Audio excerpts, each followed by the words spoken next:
doing well, and he's come back to have a brilliant tournament. He showed everyone here at Sheffield and everyone watching what a fantastic player he is. So I just want to, he's had another brilliant World Championship. So and it's been great here all week with all these fans. I've come here to try and entertain this tournament because I just wanted to show people what I was capable of, and that was my main intention.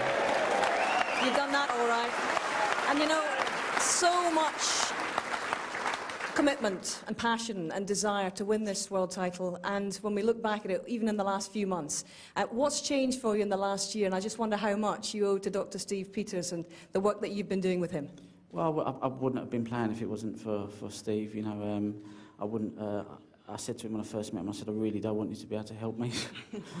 And he said, that's the normal answer I get when people come to see me. So he said, but you're an easy case. And, I've just stuck in it all year, and we've worked together, and it's been a rocky, it's been tough because I've had to face things that I've probably didn't want to face. And once I face them, I think, really don't want to keep facing them.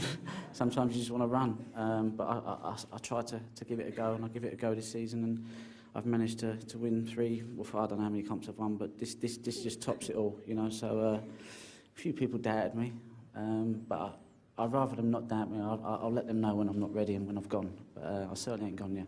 That's great to hear, because that was the next question, really.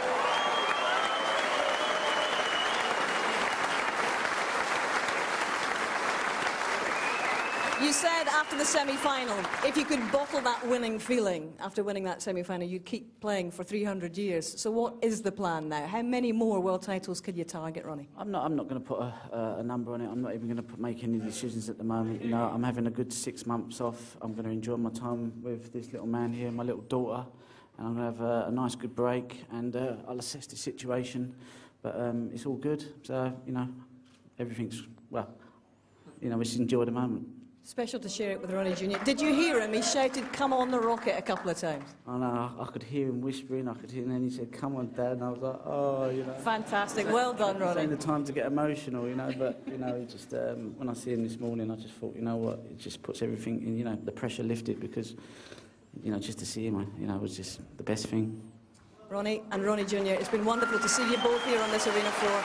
Congratulations, well done, Ronnie. Your champion, ladies and gentlemen.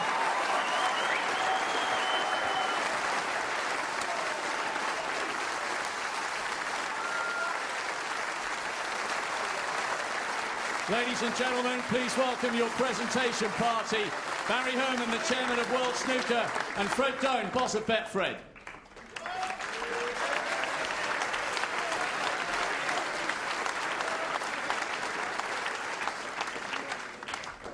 Your runner-up, what a 17 days he's had.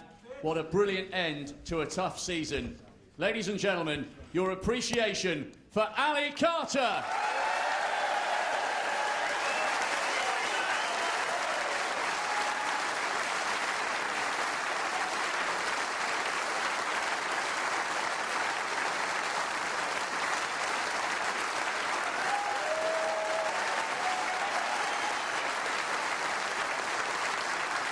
And the winner, receiving the trophy, the cheque for £250,000, and the title, 2012 Betfred.com World Snooker Champion, the Rocket, Ronnie O'Sullivan.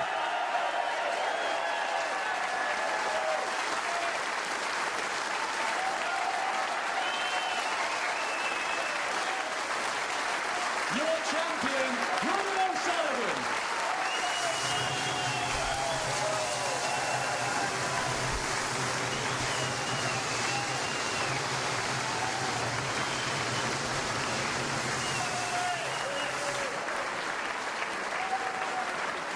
So Ronnie joins the likes of John Higgins and Ray Reardon, Steve Davis and Stephen Hendry as a 4-time world champion in the modern era. And he's reticent, obviously, guys, to say how many are in him. How many more do you think are in him? As many as he wants to have in him, simple as that. He's got more talent than any human being has a divine right to have. He's been sprinkled with stardust, that boy, he really has. And when he puts it all in, he's unplayable at times. That's how good he is. Sum up his Crucible campaign this time, compared with the other 3. I think very controlled amongst the genius that he produced on the table, and at times unplayable. at his worst moments in the event, he was controlled, his safety was good, everything was really in place, and obviously he's praised Steve, he's a sports psychologist, and from my perspective, that's the best ever Ronnie O'Sullivan we've seen at the World Championship. Now, Ali Carter is joining Jimmy White and Matthew Stevens with an unwanted tag at the moment as the only guys to have featured in multiple finals and not one yet. But what has he proven to himself and to everybody else watching here this campaign, John? Well, he's certainly good enough to compete. He shouldn't be thinking about flying an aeroplane. He should be thinking about playing snooker, because he's certainly good enough. And listen, he's lost in 2 finals to a genius twice. Indeed he has. How will you reflect upon this year's championship, Steve? I think it had everything. I think it was a great balance to it. We've seen the introduction of the Chinese players, but I think it was Ronnie O'Sullivan's World Championship by a mile. Indeed, all right. Well, gentlemen, it's been terrific to share these last 17 days with you. I think it's time we all took the long rest. Ronnie's going to take a long rest for a good few months, I would imagine. But that is it from the Crucible for 2012 and the Betfred.com World Championship. I hope you've enjoyed it. It's certainly been controversial. It's certainly been captivating. But at the end of it all, the rocket has landed for a 4th time. Mission accomplished. Bye-bye.